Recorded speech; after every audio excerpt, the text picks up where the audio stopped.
satuan kepolisian jadi sorotan. Bahkan tak sedikit anggota Polri yang kena semprotan dan nasihat dari warga.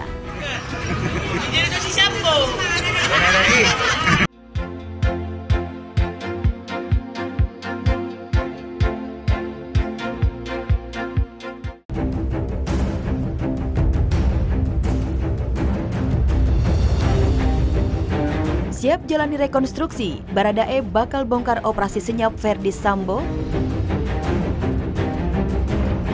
Saya selaku ciptaan Tuhan menyampaikan permohonan maaf kepada institusi Polri. Demikian juga saya menyampaikan bela sungkawa atas meninggalnya Brigadir Joshua. Semoga keluarga diberikan kekuatan. Namun semua itu terlepas dari apa yang telah dilakukan saudara Yosua kepada istri dan keluarga saya. Yang juga S sebagai tersangka. Karena kami menganggap perkara ini harus segera kami tuntaskan di pengadilan. Dugaan operasi senyap yang dilakukan Verdi Sambo dan Chandrawati bersama ajudannya menghabisi nyawa Brigadir Yosua Huta Barat di rumah dinas Verdi Sambo di Duren 3 hari ini bakal terungkap. Jika tak ada aral melintang, pihak kepolisian akan mengumpulkan kelima tersangka pembunuhan berencana Brigadir Yosua hari ini di tempat perkara terbunuhnya Brigadir Yosua meregang nyawa beberapa bulan lalu di Jalan Saguling Duren 3 Jakarta Selatan untuk menjalani sidang rekonstruksi.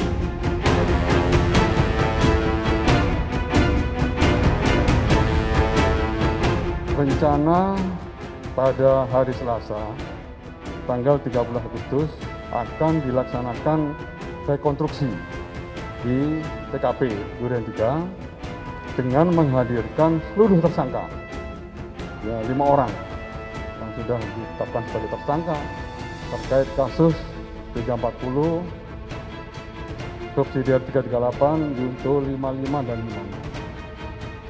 Selain menghadirkan 5 tersangka dan juga tentunya didampingi oleh pengacara, nanti bersama ikut di dalam menyaksikan rekonstruksi tersebut adalah jaksa penuntut umum, kemudian juga agar pelaksananya juga berjalan secara transparan, objektif, dan akuntabel. Penyidik juga mengundang Komnas HAM dan Kompolnas. Ya, selain kali pertama tersangka Verdi Sambo, Baradae, Ricky Rizal, Kuat Ma'ruf, dan Putri Chandrawati dipertemukan bersamaan. Agenda rekonstruksi hari ini juga bakal menjadi momen para tersangka buka-bukaan ihwal operasi senyap di Jalan Saguling Jumat Juli lalu. Baradae yang diduga sebagai eksekutor pembunuhan Brigadir Yosua melalui pengacaranya menyatakan 100% siap menjalani rekonstruksi dan siap buka-bukaan.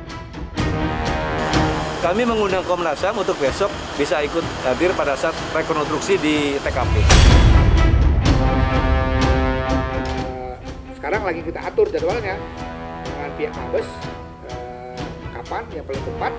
Jadi kita sudah standby nih. Kalau misalnya Rabu misalnya, kita akan atur jam berapa, kita akan serahkan. Ya kan, kesimpang siuran ini kan harus diluruskan dengan mencari fakta yang sebenarnya seperti apa. Rekonstruksi yang digelar Polri hari ini telah dinanti pihak keluarga Brigadir Yosua di Jambi. Pasalnya, pasca anaknya terbunuh, pihak keluarga benar-benar tak pernah menyangka sang anak bakal meninggal tragis di tangan majikannya. Dan yang menyayat hati dan kehormatan keluarga besar, sang putra meninggal dengan tuduhan asusila. Jauh sebelum Brigadir Yosua meninggal, Putri Chandrawati pernah berjanji ke keluarga Brigadir Yosua bakal menjaganya seperti anak kandungnya sendiri. Mana tanggung jawabmu Putri? Mana tanggung jawabmu Putri? 3 kali berulang-ulang dibilang terus ya. Putri Sambo Iya. dibilang sama mamanya Iya. Joshua itu Iya. karena memang selalu ceritanya kan bahwa Joshua ini bekerja dengan baik-baik, lalu Putri Sambo itu menganggap Joshua sebagai anaknya. Kasus Ferdi Sambo bukan saja dinanti keluarga korban, tapi juga momen pembuktian. Keadilan di negeri ini tak tebang pilih meski pada tubuhnya sendiri. Selain menjadi pembuktian, kasus Sambo juga benar-benar momen Polri berbenah diri. Pasalnya, pasca kasus Sambo mencuat, satuan kepolisian jadi sorotan. Bahkan tak sedikit anggota Polri yang kena semprotan dan nasihat dari warga.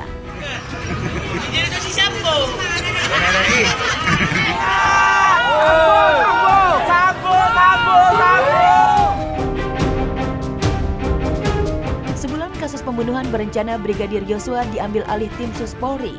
Perlahan tapi pasti, titik terang kasus mulai terlihat. Tim Sus menetapkan Sambo dan 4 lainnya jadi tersangka.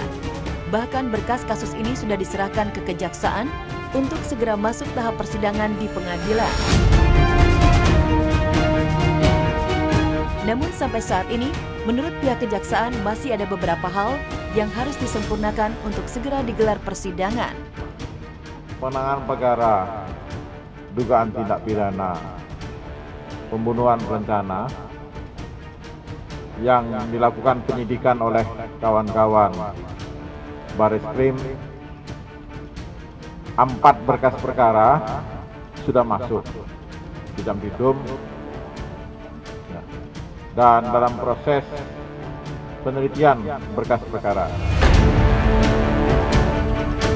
Perkara ini insya Allah apabila seluruh petunjuk-petunjuk kami dipenuhi oleh kawan-kawan penyidik yang telah berupaya mengungkap peristiwa pidana ini, kami akan bawa ke pengadilan sesuai dengan alat bukti yang ada saat ini.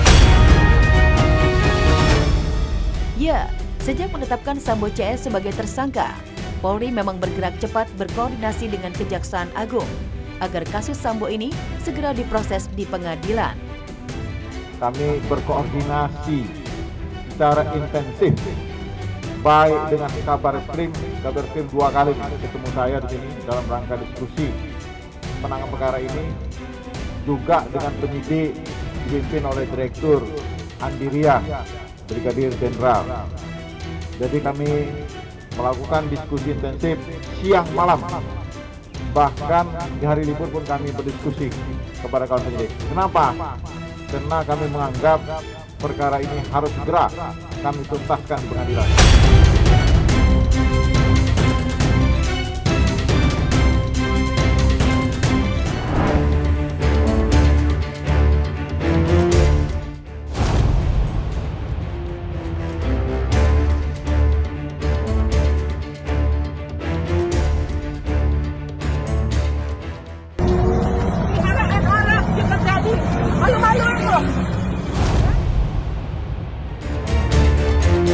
Ketika pejabat digoyang masalah wanita.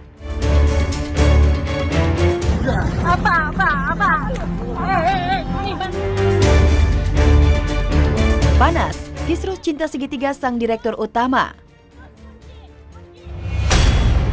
Sebuah video yang tengah viral di media sosial memperlihatkan pria diduga direktur utama PT Taspen, Antonius Nicholas Stefanus Kostasi, dilabrak oleh istri sahnya RL ketika keluar dari sebuah hotel bersama pramugari berinisial TMY yang disebut-sebut selingkuhan Stefanus Kostasi. Aku nggak boleh pulang, mana kau tidak bisa masuk?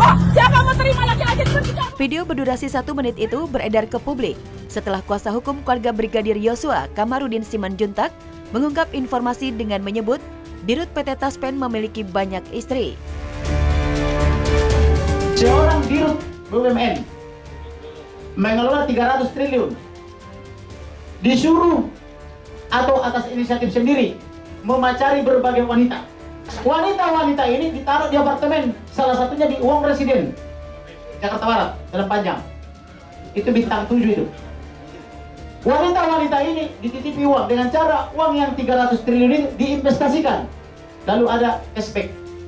Cashbacknya ini diinvestasikan sama perempuan-perempuan ini yang tidak dinikahi secara resmi, hanya secara goib dinikahinya.